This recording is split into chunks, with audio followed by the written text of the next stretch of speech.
আকাশ পুরো কালো মেঘে ভরা, গুড়ি গুড়ি বৃষ্টি। তো ঠিক করলাম বন্ধুদের সাথে যে কোথাও আজকে ঘুরতে যাওয়া যাক। তো বন্ধু দেরি না করেই পেট্রোল পাম্পে নিয়ে গেল। পেট্রোল পাম্পে নিয়েই আমরা পেট্রোল পাম্প করে নিলাম আমাদের স্কুটিতে। তারপরেই আমরা আমাদের যাত্রাপথ আরম্ভ করলাম। তো যাত্রাপথ আরম্ভ করার পাশেই বন্ধুকে বলে উঠলাম, ভাই বলছি তোর গাড়ি নিয়ে চাঁদে যাওয়া যাবে? হ্যাঁ যাওয়া যাবে। কখন বেরোবে বলো? বলছি কোন রুটে যাবি চাঁদে? মানিকতলা থেকে ডান দিক মারবো, দুবাই, হংকং হয়ে চাঁদ। ভাই তোর গাড়িতে পেট্রোল না ডিজেল? বিজলি দাও। তো বন্ধুর সাথে একটু ইয়ার্কি মজাক করার পর দেখতে পারলাম যে বস্তাবন্দি করে আলুদের বিহারের দিকে পাচার করা হচ্ছিল। তা দেখে আমরা ভীষণভাবে অবাক হলাম। কিন্তু পাশের এক ড্রাইভার ভাইয়া বলে উঠলো যে, hi bro, I am your big fan, you have 25 subscriber in your channel.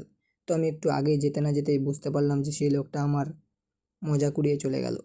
তো কোনো ব্যাপার নাই, কিন্তু পাশের এক টোটো ভাইয়া বলে উঠলো যে সে নাকি রেল, কারণ সে লাইনের উপরে আছে। তো আমরা একটু জোর দিয়ে বললাম যে আমরাও রেল, আমরাও লাইনের উপরে আছি। তো আমার বন্ধু বলল, ঠিক আছে চুপ কর। তো পাশে দেখতে পারলাম যে একটা সার্কাটা হওয়া ইনসান যাচ্ছিল।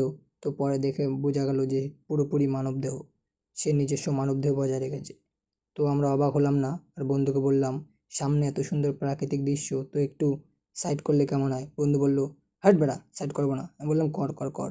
লাস্টে আমার বন্ধু সাইড করে এত সুন্দর দৃশ্য উপভোগ করার একটা সুযোগ করে দিল।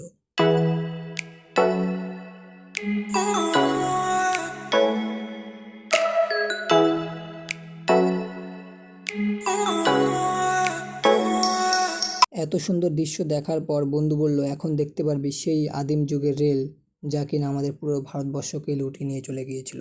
তো দেখতে না দেখতেই সেই রেল মহা জঙ্গল থেকে বেরিয়ে সামনের দিকে এগোচ্ছে খুবই দ্রুত গতিতে। এই রেল ব্যবস্থা প্রথম চালু করে ইংরেজরা 1853 খ্রিস্টাব্দে। এটা আমাদের যাতায়াতে সাহায্য করলেও এটা ছিল তাদের এক বিরাট ষড়যন্ত্র, যার দ্বারা তারা বিভিন্ন নামি দামি জিনিস এক স্থান থেকে অন্য স্থানে নিয়ে যেত।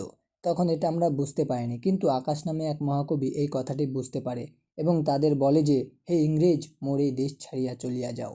এই কথা শোনার পর ইংরেজরা আরও 70 বছর আমাদের দেশ শাসন করে, কিন্তু 1947 খ্রিস্টাব্দে মহাত্মার ভয়ে তারা বস্ত্রহীনভাবে পালিয়ে যায়, যা আমরা এই ট্রেনের শেষ বগি দেখে বুঝতে পারি, যা মোদের বোঝায় যে মহাত্মা ছিলেন আসলেই মহাত্মা।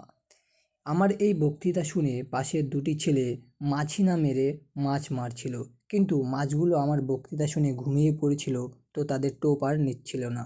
আর পাশ থেকে আমার এক বন্ধু বলে উঠল যে তার নাকি খিদে পেয়েছে, তো সে রেল খাওয়ার মতো দুঃসাহসিক কাজ করছিল। তো আমি রেলটাকে বাঁচিয়ে দিলাম ক্যামেরাটা নিচু করে।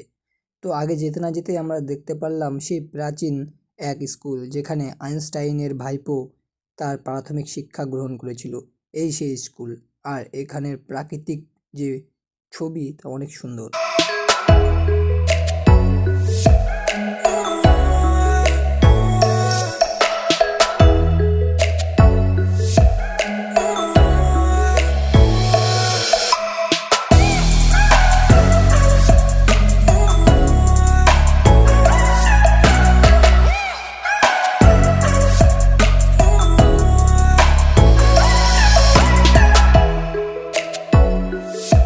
একটু ভিডিও শ্যুট করার পরে আমি ভাবলাম যে না, একটু সিরিয়াস হওয়া যাক। তো আমি একটু জোরে দৌড় দিলাম যাতে ওই পারে চলে যায়, কিন্তু বন্ধু পিছন থেকে বললো, দাঁড়া দাঁড়া দাঁড়া, আর যাস না, একটু হাত নড়িয়ে দে। তো আমি বললাম ঠিক আছে। তো তারপর কিছু ছবি তুললাম। তো এখানে কিছুক্ষণ ঘোরাঘুরির পর এবার বাড়ির দিকে রওনা দিচ্ছি। সামনে ছিল মহানন্দা রেল ব্রিজ, আর আমরা যাচ্ছি মহানন্দা ব্রিজের উপর দিয়ে। তো ব্রিজটা ছোট হলেও কিন্তু দৈর্ঘ্য অনেক লম্বা ছিল। তো পাশ দিয়ে দেখছি সেই ঘাট, যেখানে আমি কোনোদিনও স্নান করিনি, কিন্তু একদিন নিশ্চয়ই আসবো এখানে স্নান করবো।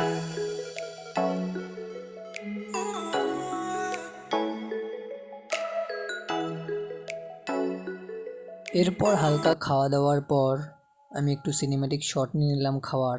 তো তারপর বন্ধুকে বললাম, বন্ধু স্কুটিটা ছাড়ো, বাড়ি থেকে যাওয়া যাক। আর বন্ধুকে বললাম, বলছি ভাই তুই যে এই যে আমাদের সাথে ঘুরলি, তো সব থেকে ভালো কি লাগছে? কাল থেকে আর তোমাদের সঙ্গে দেখা হবে না।